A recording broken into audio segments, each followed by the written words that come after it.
సమర్థ సద్గురు సాయినాథ్ మహారాజుకి జై. సాయి భక్తులందరికీ నమస్కారం అండి. అందరూ ఎలా ఉన్నారు ఫ్రెండ్స్? మన సాయినాథుని దయ వల్ల అందరూ సంతోషంగా ఉంటారు అని మనస్ఫూర్తిగా కోరుకుంటూ ఈ రోజుటి వీడియో స్టార్ట్ చేయబోతున్నానండి. ఇక ఈ రోజు వీడియోలోకి వెళ్ళబోయే ముందు అందరికీ గురువారం శుభాకాంక్షలు అండి. బాబా గారి ఆశీస్సులు ప్రతి ఒక్కరికి అందాలి, వాళ్ళ కోరికలు నెరవేరాలి, అందరూ సిరి సంపదలతో ఆరోగ్యాలతో ఆరోగ్యంగా ఉండాలి అని మనస్ఫూర్తిగా కోరుకుంటూ ఈ రోజుటి వీడియో స్టార్ట్ చేయబోతున్నానండి. ఇక ఈ రోజు వీడియోలో మనం చూడబోయేది ఏంటంటే, మనకు మీరి మన వల్ల కానిది భగవంతుడి దగ్గర మనం పెడుతూ ఉంటాం కదండి. భగవంతుడు కూడా మనల్ని చెయ్యి వదిలేస్తే మనం ఏం చెయ్యాలి అనే ఒక మంచి సందేశం అనేది ఈరోజు మీతో షేర్ చేయబోతున్నాను. మామూలుగా మన బాబా దగ్గర వేడుకుంటూ ఉంటాం, బాబా ఇక నా వల్ల కాదు, బాబా నువ్వే దుక్కు, నువ్వే చూసుకోవాలి, ఇకంతా నీదేనయ్యా అని చెప్పి మనం బాబా దగ్గర అప్పగిస్తూ ఉంటాం కదా ఏ పనైనా. అలా అప్పగించినప్పుడు ఆ పని ఎలా సవ్యంగా జరుగుతుంది అని తెలిపే ఒక మంచి కథ ఈరోజు మీతో షేర్ చేయబోతున్నాను. చాలా చిన్న కథ అండి, అందరికీ ఉపయోగపడి అందరికీ తెలుసుకోదగ్గ విషయం అన్నమాట. ఇక బాబా గారి సందేశం ఏంటి అంటే, ఒక ముని, ఒక ఋషి అంటే ఒక జ్ఞాని తపస్సు చేసుకోవడానికి ఒక ఊరి మధ్యలో ఉన్న ఒక మర్రి చెట్టు కింద కూర్చుంటాడన్నమాట. మర్రి చెట్టు కింద కూర్చొని తపస్సు చేస్తూ ఉంటాడండి. తపస్సు చేస్తూ ఉంటే ఆ ఊరి జనం అందరూ వాళ్ళ పనులు అనేవి చేసుకుంటూ ఉంటారు. అంటే ఈ యొక్క ముని వచ్చి తపస్సు చేసుకుంటూ ఉంటాడు. ఎవరు కూడా పట్టించుకోకుండా వాళ్ళ పనులు చేసుకుంటూ ఉంటారన్నమాట. ఇలాగే ఒక 2-3 రోజుల తర్వాత ఆ మునికి బాగా కోపం వచ్చేస్తుంది. అంటే ఆ ముని ఎవరు పట్టించుకోకుండా ఉండడం వల్ల. అంటే అంత పెద్ద జ్ఞాని కదండి, మునులంటి జ్ఞానులు కదా, వాళ్ళు ఎంతో తపస్సు చేసి ఎంతో జ్ఞానాన్ని పొందిన వాళ్ళు, ఎన్నో సంవత్సరాలుగా తపస్సుని చేసి జ్ఞానాన్ని పొందుంటారు కాబట్టి వాళ్ళని ఎవరూ పట్టించుకోవడం ఆ ఊరి జనం అంతా ఈ మునిని పట్టించుకోవడం లేదని చెప్పేసి ఆ మునికి చాలా కోపం వస్తుంది.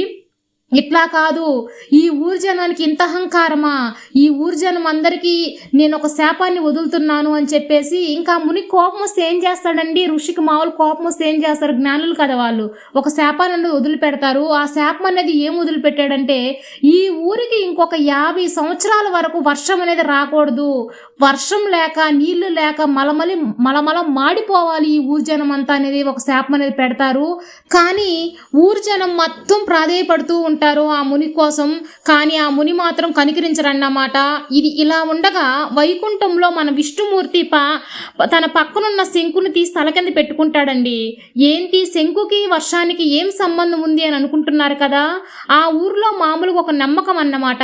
విష్ణుమూర్తి వైకుంఠంలో శంఖం ఊదితే వర్షం వస్తుంది అని చెప్పేసి ఒక నమ్మకం అనేది ఆ ఊరి జనాలకు ఉంది. కాబట్టి ఆ శంఖానికి ఇంకా ఒక 50 సంవత్సరాలు పని లేదు అని చెప్పి ముని చెప్పాడు కదా, వర్షం రాదు, నీళ్లు ఉండవు అని చెప్పేసి ఒక 50 సంవత్సరాలు. అందుకని ఆ శంకుకు కూడా పని లేదు కదా, ఎందుకు ఇది వేస్ట్గా అని చెప్పేసి తన దుండి కింద పెట్టుకుంటాడు అన్నమాట.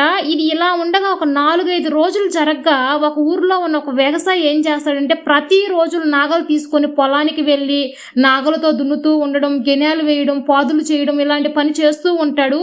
ఒక వారం రోజులు చూసిన తర్వాత ఆ ఊరి జనం అంతా, ఎందుకయ్యా నువ్వు ప్రతిరోజు పొలానికి వెళ్ళి కష్టపడుతున్నావు, మనకెట్లో మన ముని చెప్పాడు కదా ఒక 50 సంవత్సరాల దాకా మనకి నీళ్లు వర్షం ఏమీ రావు అని, నువ్వు ఎందుకు ఇప్పుడు పని చేస్తున్నావు, నువ్వు చేసిన శ్రమ అంతా వేస్టే కదా, పొలానికి ఎందుకు వెళ్ళడం, అక్కడ ఎందుకు దున్నడం, ఎందుకు గెనాలు వేయడం, ఎందుకు పాదులు చేయడం అని అంటే, అవును నాకు కూడా తెలుసు ఒక 50 సంవత్సరాలు నీళ్ళు రావు, శాపం ఇచ్చాడు ముని అని చెప్పి తెలుసు, కానీ తర్వాత 50 సంవత్సరాల తర్వాత చినుకులు వస్తాయి, అప్పుడు ఈ వ్యవసాయం ఎలా చేయాలి, ఎలా దున్నాలి, ఇదంతా నేను మర్చిపోతానేమో, అలా మర్చిపోకుండా ఉండాలంటే ప్రతిరోజు కూడా పొలం పని చెయ్యాలి అని చెప్పి చెప్తాడు.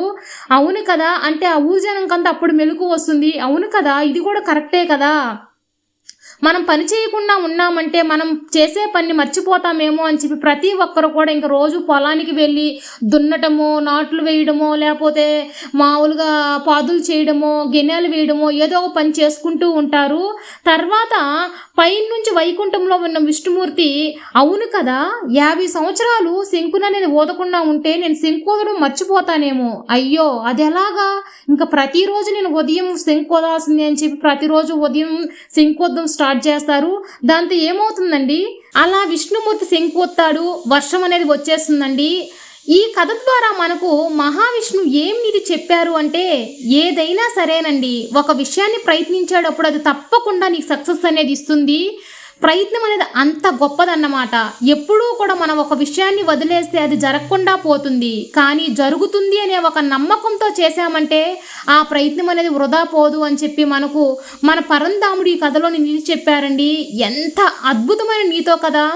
మనం ఒకటి రాదు ఒకటి చేయలేము అని చెప్పి వదిలేస్తూ ఉంటాం. భగవంతుడి దగ్గర అప్పగించి కూడా అది మాకు రాదు అని చెప్పి డిసైడ్ అయిపోతూ ఉంటాం. కానీ ప్రయత్నించామంటే తప్పకుండా దానికి తగ్గ ఫలితం అనేది వస్తుందండి అని చెప్పడానికి ఈ కథ నిదర్శనం అండి.